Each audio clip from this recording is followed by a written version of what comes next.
Good afternoon. Good afternoon. Thank you all for joining us. I'm David Ackerley, Dean of Rausser College of Natural Resources, and welcome to the college's second event in our new Breakthroughs virtual event series. In this offer, we are offering a deeper dive into one of the magazine's stories each issue, and I hope you've all had a chance to see the most recent breakthroughs, and especially the article on 30 by 30, the new conservation. 30 by 30, briefly, and you'll hear much more about it, is a bold framing of our conservation goals to set aside 30% of land and water on Earth by the year 2030. And many people would say this is only a stopping point on the way to, for example, the half-Earth goal that E.O. Wilson has championed for so passionately. And really, it's about a recommitment to conservation, but also a rethinking of how we do conservation, and with a much greater attention to who's at the table, who's participating, how do we embrace the diversity of perspectives and the diversity of people, and the importance of the well-being of humans and communities as really a joint goal as we also seek to protect biodiversity. So we'll get into a deeper discussion of that. For the audience, you're welcome to enter questions using the Q&A function at any time, and we'll get to them at the second half of the hour. And I will introduce our speakers. First, Justin Brashares is professor and the Gertz Chair in the Department of Environmental Science, Policy and Management, that is ESPM, to save me for shorthand.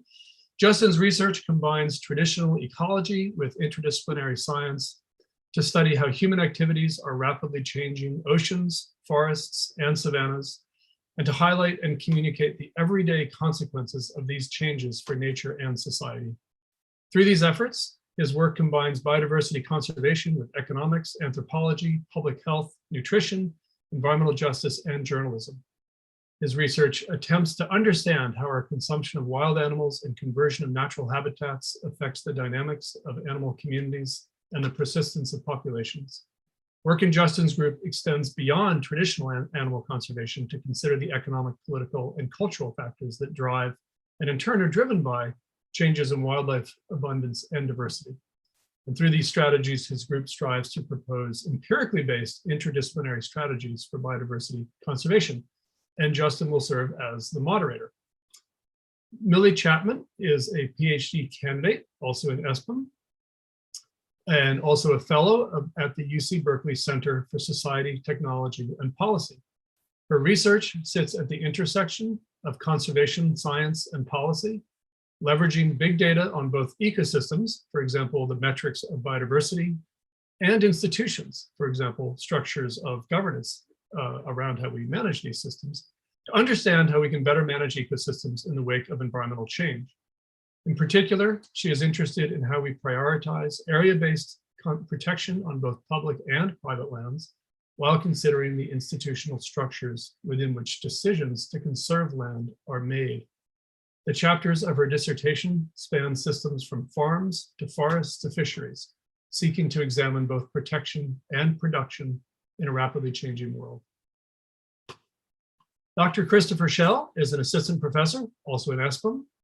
Chris studies the intersections of society, ecology, and evolution to understand how wildlife, with a focus on mammalian carnivores, are rapidly adapting to life in cities. The work of the Schell Lab combines behavioral, physiological, and genomic approaches to demonstrate the myriad consequences of historical and contemporary societal inequities in cities especially, on organismal, population, and community level dynamics of wildlife. In addition, Dr. Schell and his lab leverage human dimensions and community engaged data streams to decipher how wildlife adaptation and human perceptions create landscapes of risk that contribute to human-carnivore conflict. This interdisciplinary work requires integrating principles from the natural sciences with urban studies to address how systemic racism and oppression affect urban ecosystems, while simultaneously highlighting the importance of environmental justice, civil rights, and equity as the bedrock of biological conservation and our fight against the climate crisis. So I'm very pleased to introduce three extraordinary people who are current professors and students in the college, and I will hand it over to Justin to moderate the program. Thank you all for attending today. Well, thank you very much, Dean Ackerley. And I'll just say hello to all those folks out there attending. And we're so grateful to have you here with us today for an hour of informal conversation. And I just want to say what a distinct pleasure it is also to be here with my friends and colleagues, Professor Christopher Schell and PhD candidate Millie Chapman, soon to be Dr. Chapman, I'm sure, right, Millie? And I hope it's a meaningful hour for all of you. And I want to emphasize, get on my soapbox a little bit. Myself and others have called the 30 by 30 movement the most significant commitment to conservation in the history of humankind. And now that sometimes that kind of hyperbole is necessary to get in the pages of New York Times or other things. But I really believe that in this case. And I like to point out, I like to emphasize that the scale of this challenge and this commitment to our planet by pointing out that for the US to achieve its goal of reaching 30% of land conservation, it will need to place an area twice the size of Texas under new protection. That's more than 3 times the area of California. Or to put it another way, and you can imagine maybe I have insomnia or a little bit of a procrastination problem, but if we were to take every state in the US that touches the Atlantic Ocean from Maine to Florida, and we were to turn all of those states into national parks, the entire states, we would still not be at 30% land protection in the United States. So what we're talking about is a tremendous commitment beyond Roosevelt, beyond anything we've seen before, to protect biodiversity and ensure that humans, we're able to rely on clean water, on pollinators for our crops. We're able to count on the regulation of diseases, including devastating things like COVID, that we're going to put our money where our mouth is, so to say, and really commit to protecting these resources. But 30 by 30 can be those things, but it could also really maybe not do much at all, depending on how it goes. Or it could also severely impact marginalized peoples and continue a legacy of colonial appropriation of land or other even more damaging impacts. And that's what we're here to talk about today. And these are some of the great challenges that the 30 by 30 movement faces. And I want to be clear from the outset, and I really do hope folks were able to read the lovely piece called New Conservation about 30 by 30.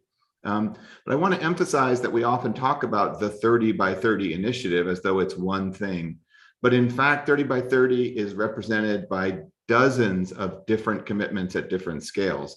The state of California, as we'll talk about, has been a world leader in its 30 by 30 efforts, thanks to folks like Millie Chapman and Chris Schell and others.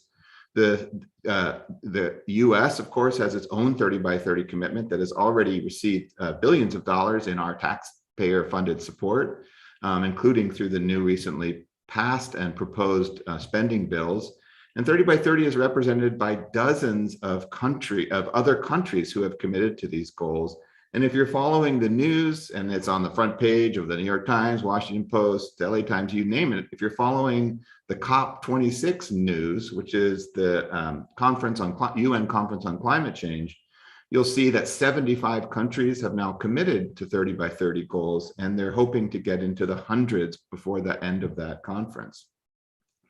So what I've presented here is this monstrous, potentially magical, meaningful, or potentially misguided, like what I did there with all those M's, that's just off the cuff, but effort around land and water conservation, and with this commitment to try and do it in a different way. And that's, again, what we're going to get into. But let me start. I'm going to go move over to Millie here. And Millie, I've just presented 30 by 30 and used these massive land requirement examples. But 30 by 30 is a lot more than just socking land away or water away in protected areas and saying, okay, biodiversity preserved, all good. You've worked a ton with California's 30 by 30 initiative, and I know you've closely followed the federal 30 by 30 and international 30 by 30s. Can you tell us a little bit more? Can you broaden this concept of 30 by 30 and give folks here with us today on this webinar a broader idea of what 30 by 30 is endeavoring to do? Yeah, I mean, I think that's a great question. And I think when we start to think about like what 30 by 30 is actually like trying to accomplish. It's not protecting 30% of lands and coastal waters just to protect them. It's really thinking about how do we conserve biodiversity effectively, and how do we increase equitable access to nature, and how do we mitigate climate change and build more resilience to climate change impacts. And so, yeah, I guess kind of thinking about those three main objectives of actually protecting 30% of lands and coastal waters, they give us a sense for not only how much we're going to try to protect, but also where we're going to try to protect, and what we want to prioritize protection of, and also kind of how we conserve lands. What does it mean to conserve? And I know, Justin, you led a panel on that this summer with the California initiative. That was great, kind of trying to define conservation. And then I think below these like three main objectives of biodiversity, climate, and access to nature, there are all of these guiding principles for how do we meet those objectives.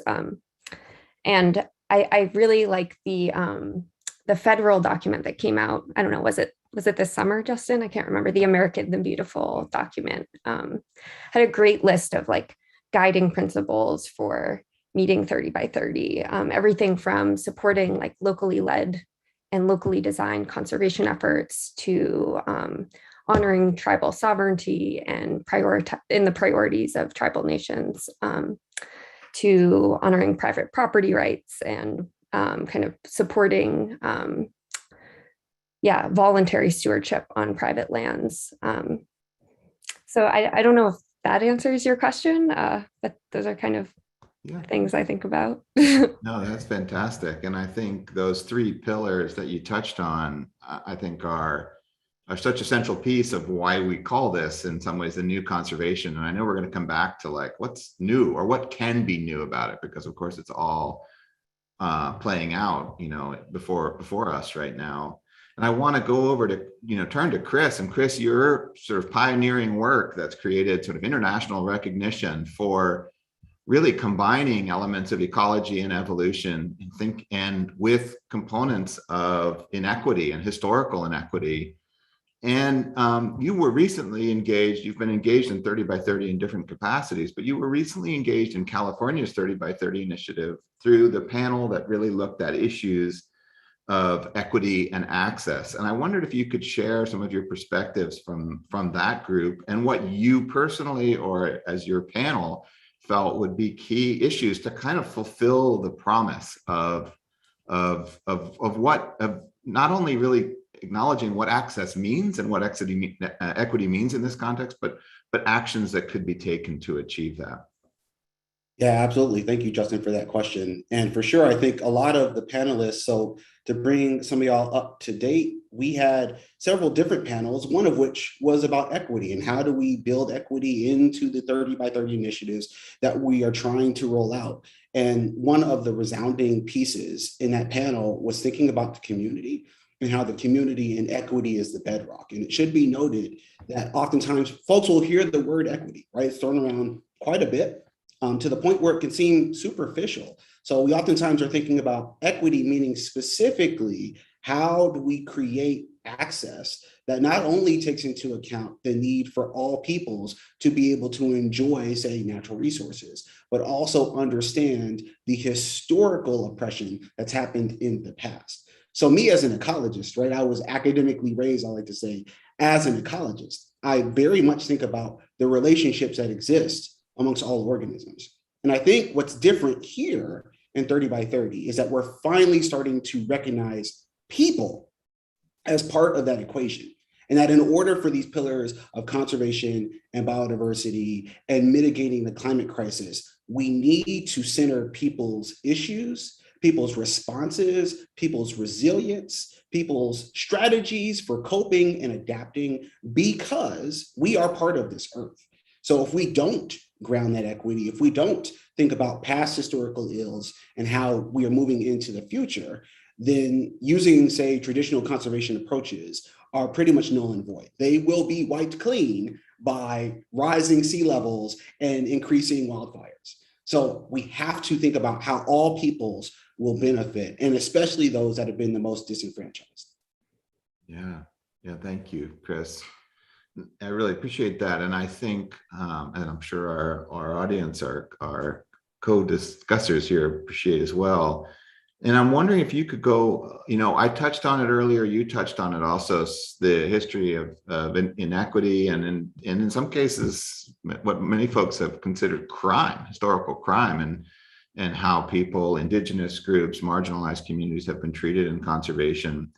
I think you touched on some of the components that could make this new. And I wonder if you wanted to expand. I mean, I think about it historically. We talk about how the parks model has been exported, was started in the US and has been exported around the world. And I wonder if now, in some ways, the US is looking back out at how other countries and maybe have done inclusion better.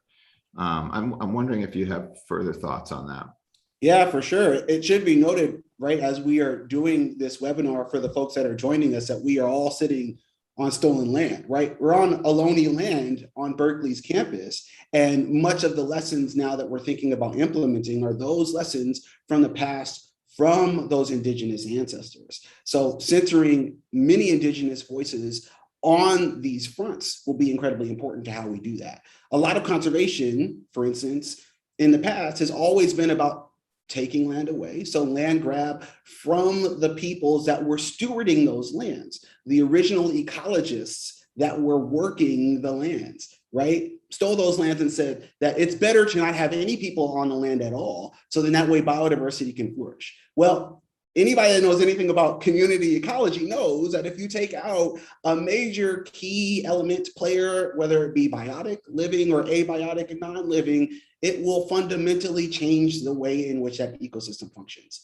So taking land away from the peoples where that land has been theirs for centuries completely and fundamentally changed the way in which California is structured, which in many regards has resulted in the loss and decline of biodiversity in the state. So in order for us to legitimately understand how we move forward, we have to understand our past and then take those lessons from the past and do a better job into the future.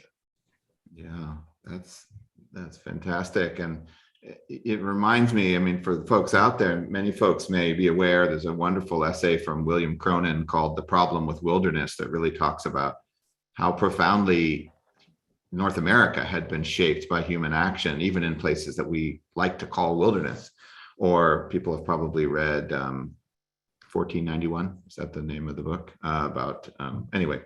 But thank you, Chris. I want to hit on something else that I know is close to Millie's research and heart, and that is part of what makes 30 by 30 a new conservation is not only this openness and prioritization of equity and these consideration of access as who gets to share and be part of nature, but also, as I said before, the scale, just the sheer scale of what's being attempted in 30 by 30 demands that it goes beyond just setting aside new national monuments or trying to push new parks or other things.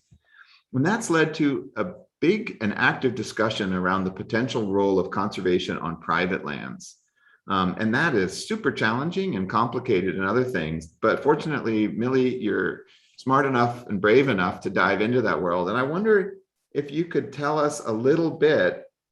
I mean, again, this sort of federally or state managed protected areas have been the cornerstone of North American and conservation and the thing we've exported to many other parts of the world. And now we're looking at private lands, trying to figure out how do we get, whether it's a private forestry company that owns land or whether it's a rancher or farmer or others, what is the opportunity or need for engaging private lands in a 30 by 30 vision? Yeah, I mean, that's a good question. I always go back to your image about reaching 30 by 30 would require protecting all of the states that touch the ocean, just like the sheer quantity of land that needs to be protected to actually meet a 30% target across the US. And with that, the knowledge that I think it's over 60% of US lands are privately owned. So private land conservation is really going to have to be a part of reaching that 30% target. And it's going to have to be a part in a way that's like much more sizable than it has in the future. I think right now it's maybe 3% of protected areas in the US are on private lands through things like conservation easements and land trusts and other things like that.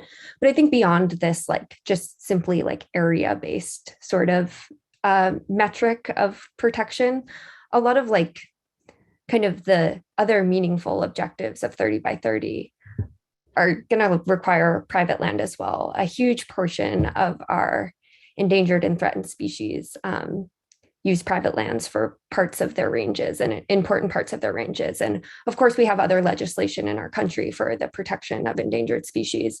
But a lot of the work I've been doing with Justin really recently is thinking about other biodiversity metrics and how those track on private lands and privately protected lands. And then beyond biodiversity, a huge amount of our forests, over 50% of US forests are privately owned. And so kind of thinking about carbon sequestration and climate mitigation, we have to think about how we're going to be managing and protecting our private lands. But I think where private lands get really nuanced, or private protected lands get really nuanced and really tricky when we're thinking about kind of these three pillars of 30 by 30 is when we start to talk about this equitable access to nature and equity. Like Chris was talking about earlier, that we have long legacies of, stealing land in this country. And even beyond that, when we think about private protected lands, a lot of them currently are closed off to the public, and that they're not increasing people's access to nature necessarily. But I think that there's this other argument too with private lands that a lot of park poor communities, both urban and rural communities, are in really close proximity to a lot of private lands, more so than they are to currently federally owned lands, or especially federally owned unprotected lands. And so like, is there a way that we can do private protection that can also increase access to nature? Can some of these easement agreements include things like access of communities to those green spaces? No, thanks. I appreciate that. And I think, I know you've worked on this, and others have noted that, obviously historically, for particularly European land settlement in North America, that, people were obviously putting the most biodiverse and rich lands under private ownership. That's because that's where the water was available, flat land and other things. And that really, though we count on our national parks and state parks as these sort of biodiversity banks, in fact, they mostly represent what was left, by the late 1800s, early 1900s, and so on, after a huge amount of settlement, right? That's why so many of our parks are mountaintop ridges or things of that nature, because they're not really very suitable for many forms of agriculture.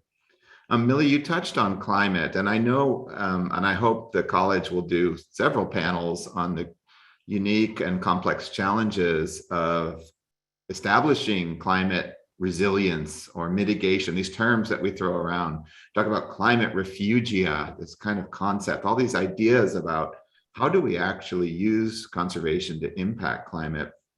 And I wonder, and of course, we're hearing about this a lot with that meeting, the COP26 that folks may be reading about. Of course, the entire conference is about climate change and mitigation, and again, headlines every day about new climate commitments.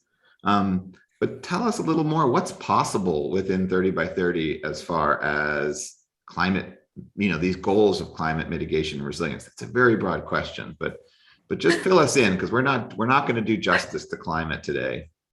Yeah, I mean, of course, it's a huge topic. And I think there are other people who are much more expert than I in climate solutions and even nature-based climate solutions. But I think we can all agree that like natural landscapes are hugely powerful carbon sinks, from the forest to wetlands, seagrasses, kelp forests, all of these things that we have kind of throughout the US and really specifically in California, lots of, and kind of thinking about how conservation is going to kind of contribute to maintaining those carbon stores and increasing their capacity to sequester carbon. Yeah, I guess there was a cool study that came out a few years ago on nature-based climate solutions in the US, which, like, if you all don't know, definition for that, I think is generally like conservation, restoration, and improved land management strategies that have the potential to increase carbon storage on land or decrease CO2 emissions from landscapes or wetlands, things like this. But anyways, this study, I think the end finding was that nature-based solutions in the US can equal something along the lines of 20% of our net annual emissions. And so that's like a huge amount of our climate, our climate commitment as a country. And I think all of this isn't captured under 30 by 30. And a lot of these executive orders that 30 by 30 is falling under have kind of parallel processes that are happening right now, or parallel discussions that are happening right now on climate smart land management strategies. California recently came out with a kind of draft document on their natural and working lands climate smart land strategy for the next decade. And so, yeah, I mean, it's worth thinking about how 30 by 30 fits into that. And I think going back to the point on private lands as well, like protecting areas that are at risk of being developed or being deforested, or having land management strategies that are going to be like really carbon intensive. In that sense, 30 by 30 and kind of biodiversity protection can have huge climate mitigation contributions. And then just quickly in terms of like climate resilience or reducing the impacts of climate change, like you were saying, Justin, things like prioritizing the protection of climate refugia can be like hugely important in terms of protecting biodiversity in the face of climate change that's already happening or is going to inevitably happen, even if we do meet our climate contributions and climate mitigation goals over the next 10, 20 years.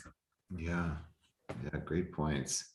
And I want to, Chris, I want to bring it back to you because Millie touched on the kind of importance for private lands and the reality that 30 by 30 is going to need to come up with levers to engage private landowners, both just as a necessity for achieving its goals. Another thing that's come up a lot, and Millie touched on this really quickly, but has come up in 30 by 30, both at the California level and at the federal level and internationally, is the importance of engaging urban communities, cities. And I was blown away recently. Most of our listeners probably know this already, but I was amazed to see that as of last year, more than 96% of California's population lives in urban areas. I think it's like 7 urban complexes. More than 96% of Californians are urban. That just blew me away. So both, I want to ask you, because again, this is right in your wheelhouse as far as your research and your scholarship. What's the role of biodiversity in urban areas? Why, a lot of folks listening will have bird feeders and will be aware of recovering carnivore populations in San Francisco Bay or LA or other things. But tell us a bit, again, it's central to what your reputation, what you're known for, but it's also something that's coming up a lot in 30 by 30 plans, is how do we engage urban biodiversity? And it gets at those questions of access also. Yeah, absolutely, Justin. I'll say that this renaissance in thinking about biodiversity, not just in these natural spaces, but also in cities, is relatively new. Only about 20 years, and that's me being a little bit loose with it. Really, in the last 10 years, we've developed a lot of scholarship about what biodiversity even means. So generally, for those of y'all that are on the call that aren't ecologists, you're not necessarily thinking about biodiversity, you hear that term. Biodiversity essentially is the relative amount of species that are in an environment, given the number of individuals of a species, right? So that's how we calculate it. And we'll oftentimes think, oh, well, cities are super inhospitable. There's tons of pollution. There are a lot of people, and most organisms don't want to be around that. They don't have anything to do with it. That's true, right? That is true for a good chunk of organisms. However, cities are really good petri dishes, should also be noted, right? Not only are they a good petri dish to understand how wildlife will respond to increases in human-dominated landscapes, which, to that point, almost every ecosystem on the planet is touched in some way, whether directly or indirectly, by people. So cities serve as a really good framework for us to fully understand, how do we conserve biodiversity? But what are we conserving? Many of the species that live in cities may not be native.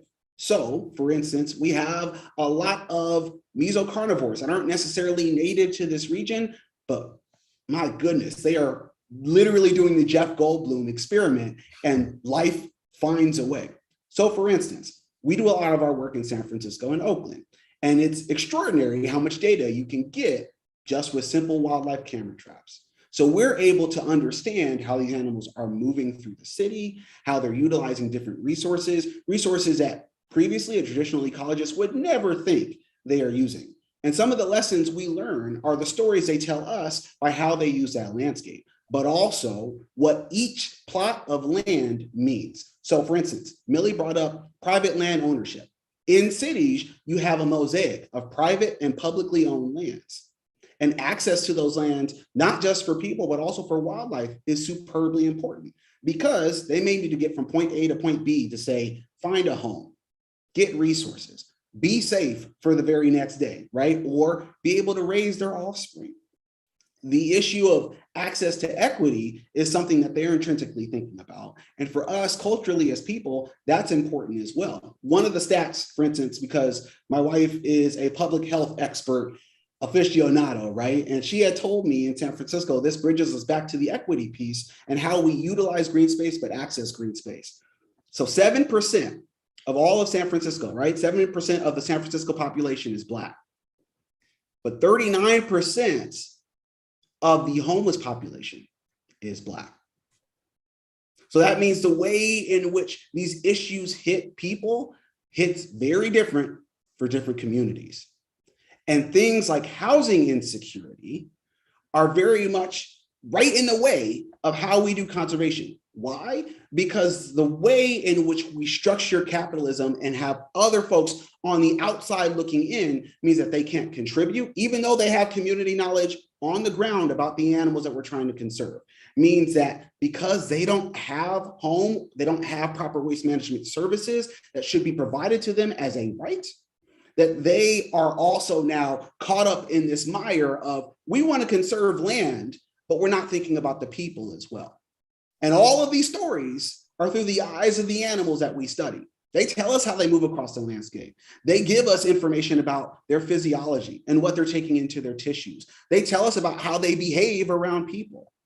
They're giving us clues, and using those clues helps us to then understand how we build back equity into our systems. Yeah, no, that's huge. And let me give you a challenging scenario that I hope happens for you and all of us, Chris.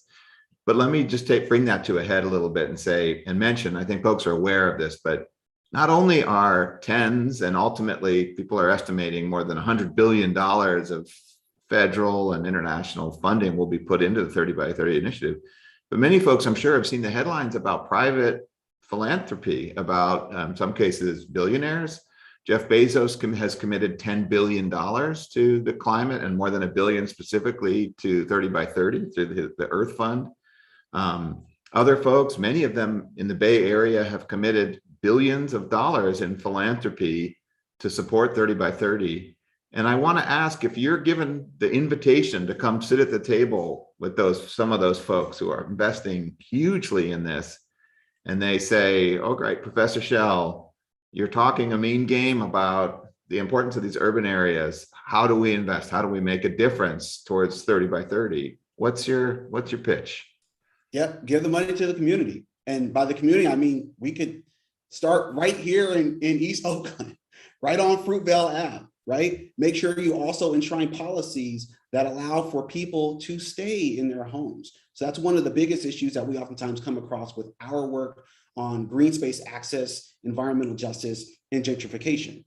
The Bay Area is one of the leading examples of how gentrification can lead to the zenith of homes that essentially are no bigger than this office I'm in right now, selling for $1 million.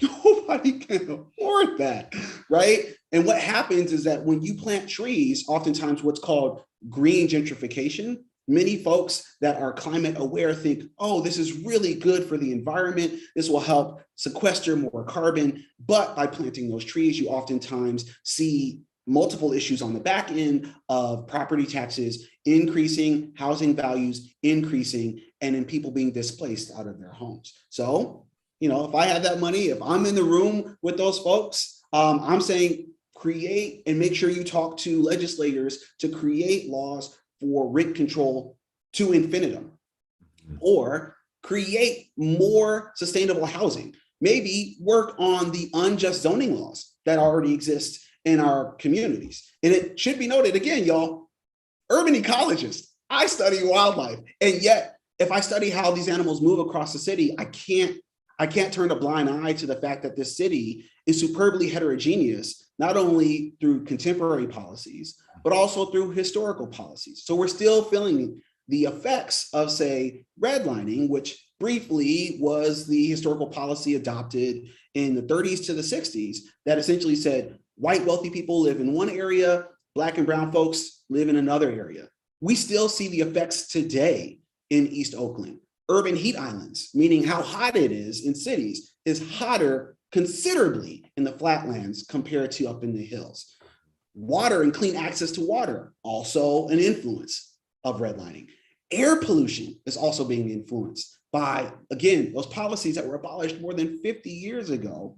And all of that we are starting to see in how animals adapt, how they survive, and the sublethal effects of all of that. So if I am at, if money is no option and Bezos is saying, what do we do? I'm saying, well, you have a responsibility in your own backyard in the Bay Area, not just for, say, the wildlife that live there or the people that live there, but hell, for even the students themselves that are also feeling housing insecurity, trying to figure out how do you survive in an environment that is the pinnacle of capitalism and nobody can afford to live anywhere.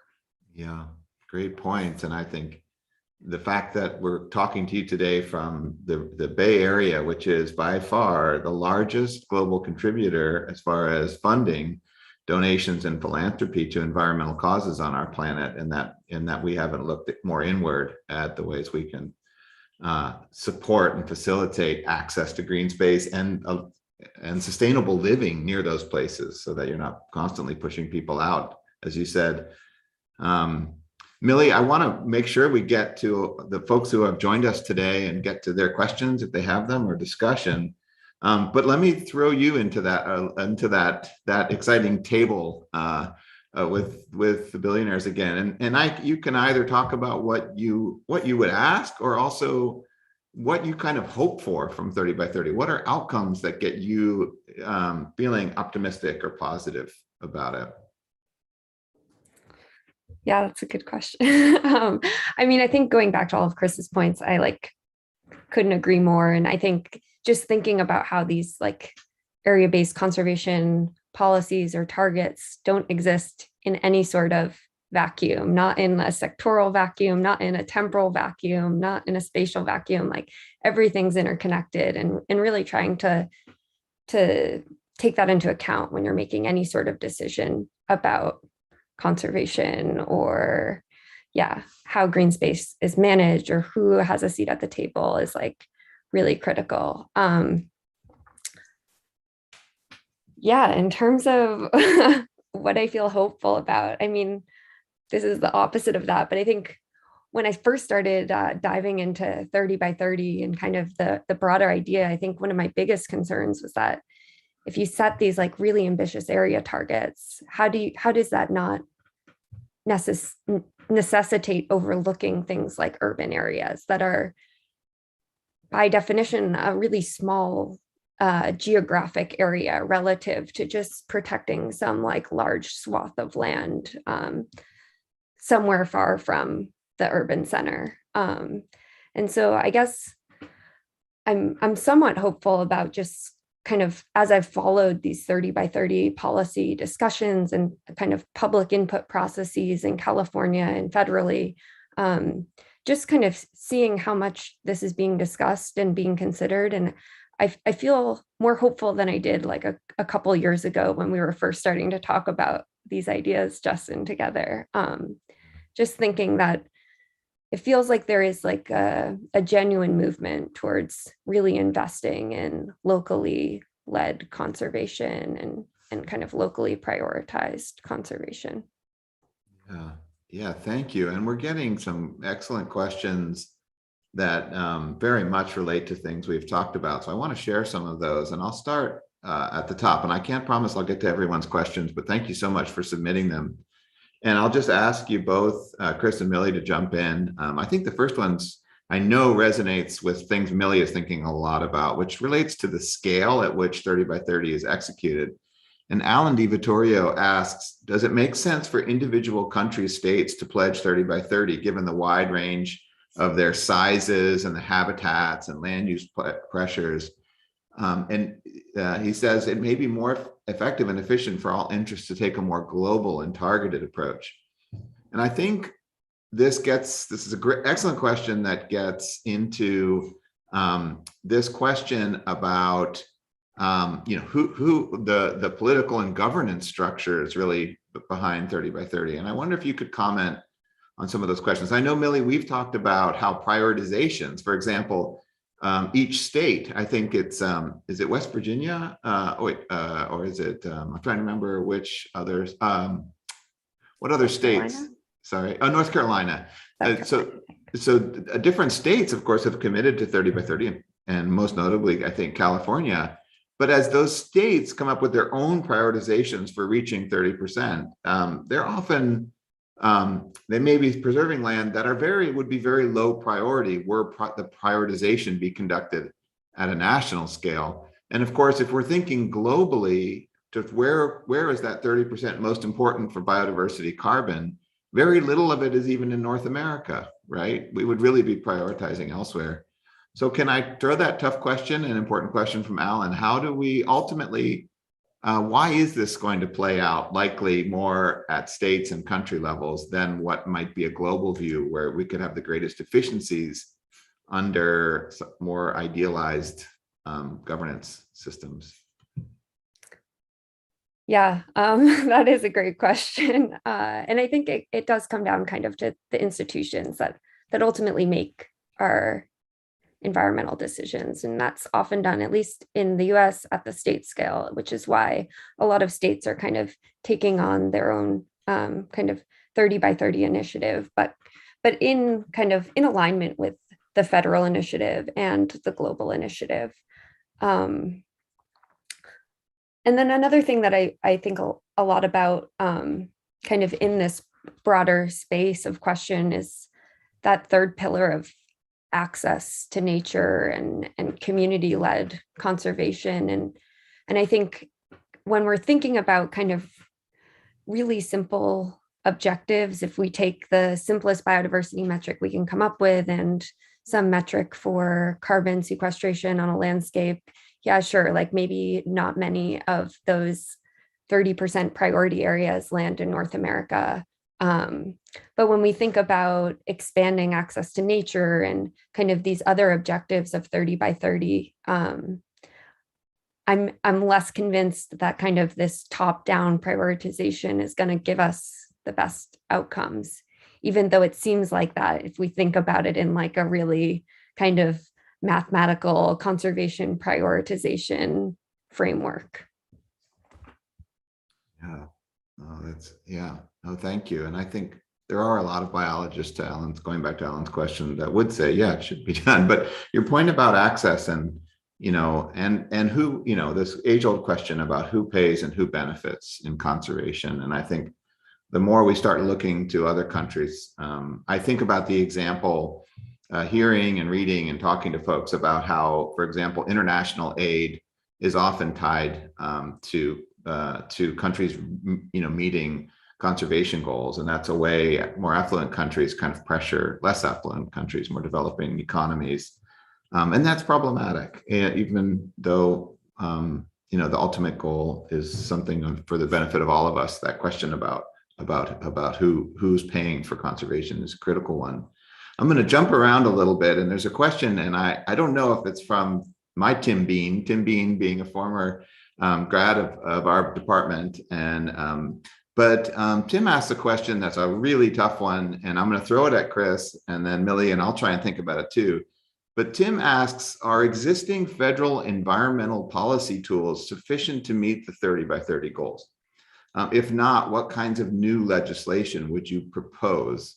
And I think that could apply to all three pillars. Like, basically, do we feel like the legislative tools are already there to make these things happen? And I'm going to go from that question towards, there's several questions about private land engagement that I'll go to that after. But what do you think? I mean, Chris, as you think about the aspects of 30 by 30 you've worked on, do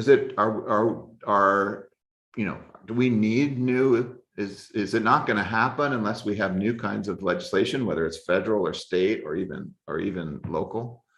Yeah, that's a great question from Tim, and it actually dovetails a little bit into what Nikki asked earlier, because I would say no. The way in which legislation works at the current moment does not help to enshrine many of, say, the pathways that we need to be able to get to this 30 by 30 initiative. And when elections essentially change hands of who is being the arbiter of the program, then yeah, we will stall out quite a bit. So I believe that we probably need either state or federal legislation that is ironclad, regardless of changes in who is holding the state, the Senate, the House, or the presidency. There need to be laws that are essentially enshrined in order to get to those goals, which then may also mean that states probably need to work better with each other and collaborate a lot more seamlessly, because many of these 30 by 30 initiatives, for instance, were right up against Nevada, right? Lake Tahoe, certainly that's part of that 30 by 30 initiative. Mm-hmm. But if the other side of Lake Tahoe, right, if Nevada is not involved in that game and we're not playing ball together, well, then we have a problem, because that jeopardizes our ability to reach that goal. So we need legislation where there's a lot of bipartisanship that seems to be hard to come by these days, but I'm hopeful that we'll get there. Yeah, thank you.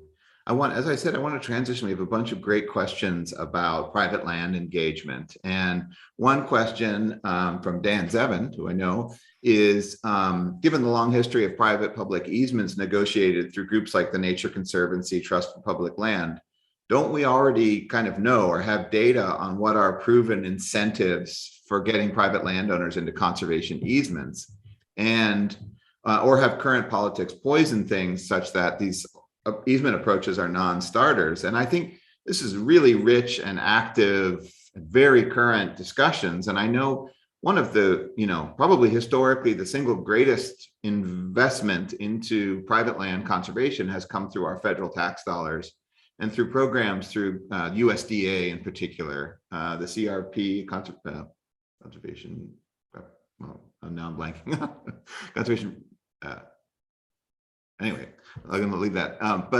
And I know, one of the huge questions, Dan, that is coming up a lot is about durability of conservation efforts.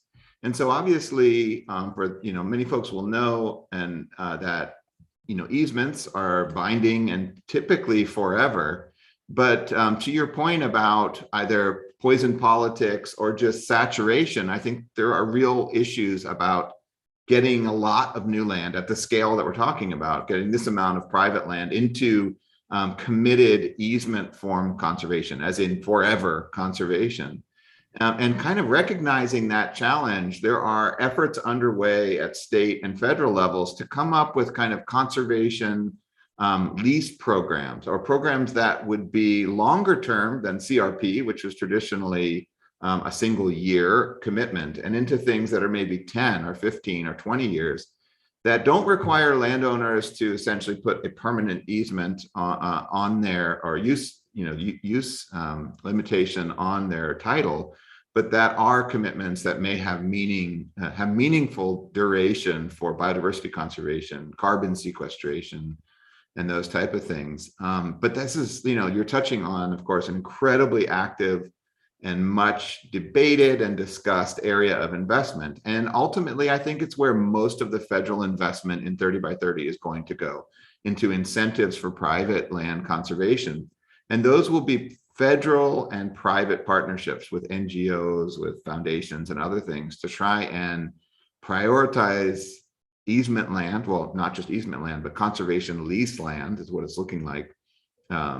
And to work with the types of land trusts you mentioned and other groups to invest and to get folks to agree to those kind of arrangements.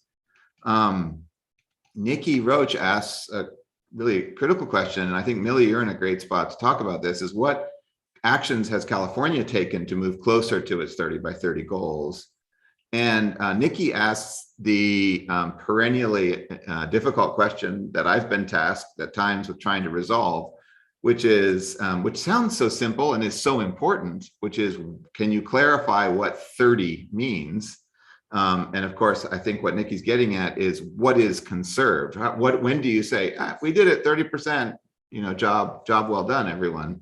And I'll come back to that. But Millie, can you talk a little bit about what actions California's taken so far? And maybe if you could mention some resources that folks can refer to or look at and read if they want to learn more, including things that Chris has been a part of.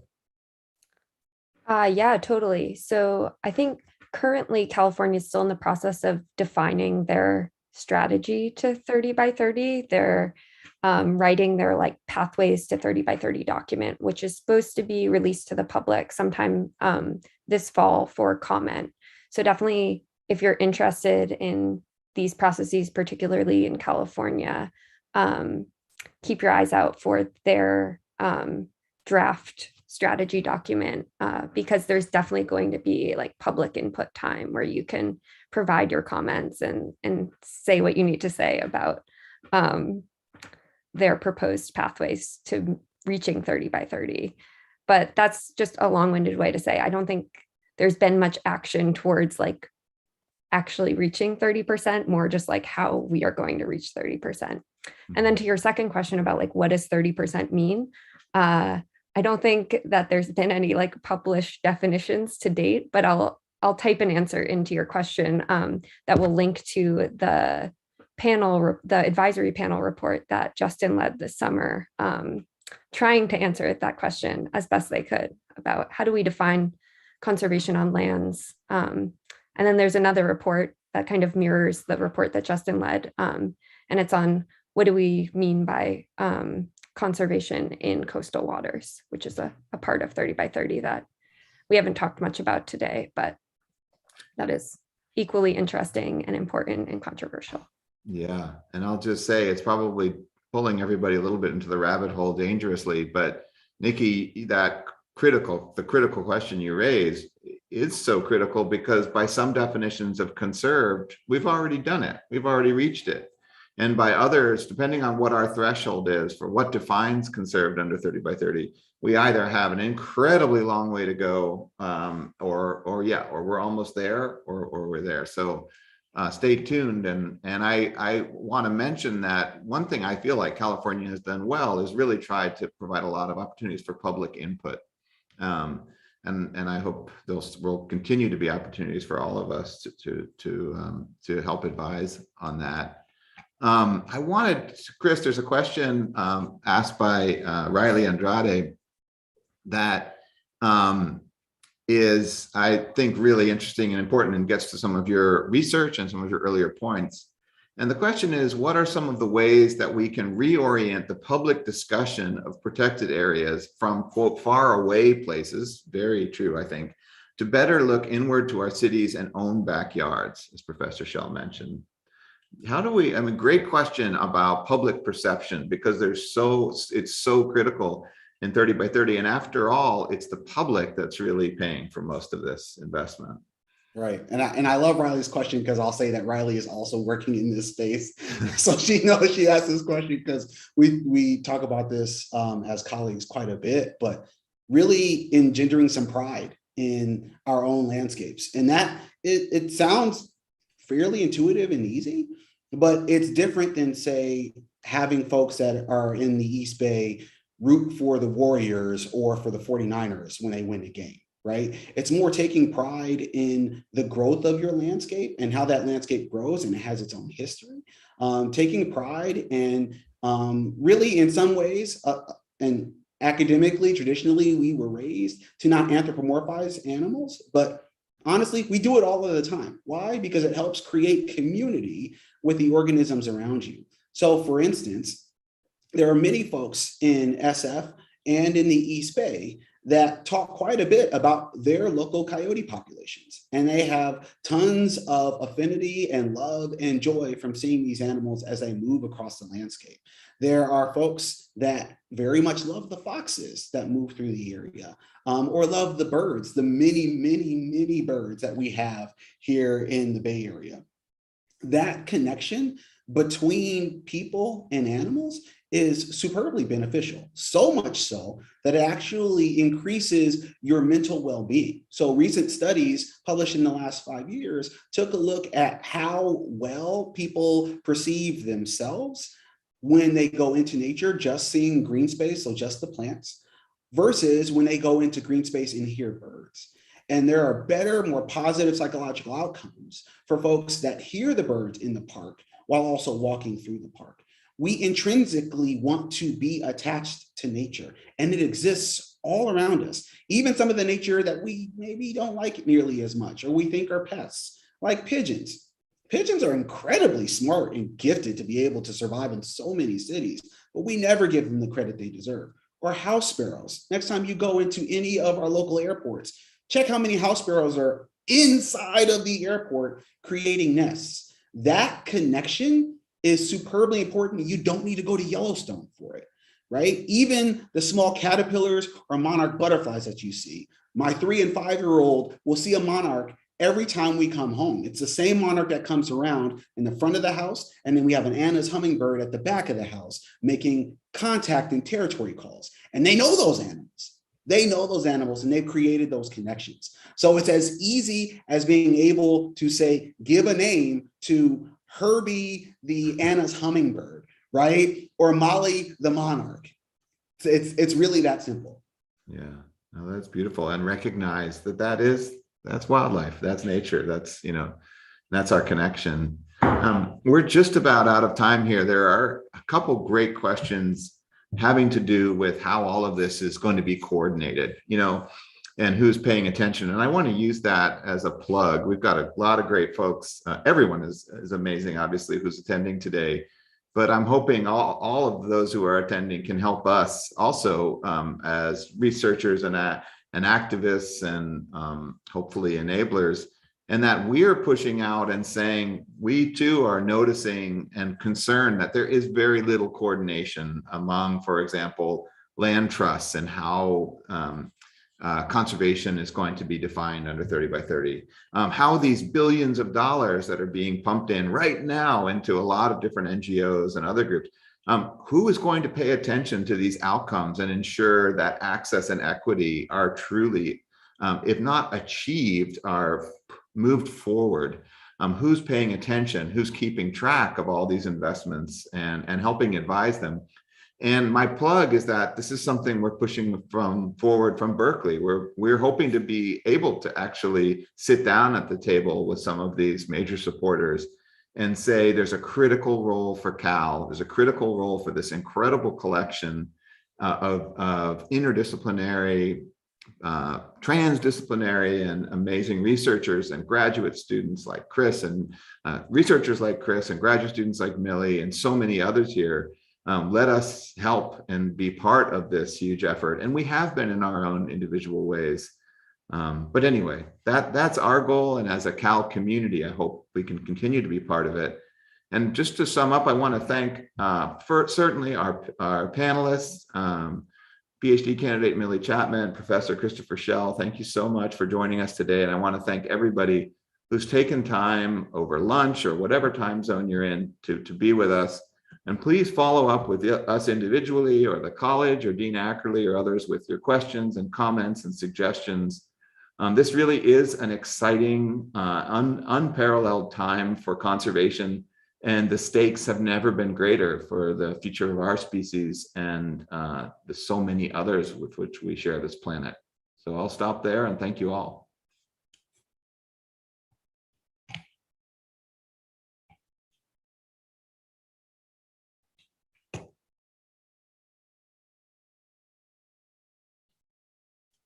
Or we can just sit awkwardly. I'm not sure what happened. I was told to wrap it up at 1. Yeah, you're right. Thank you. Okay. I'll end it. Thank you, guys. Okay, thank you.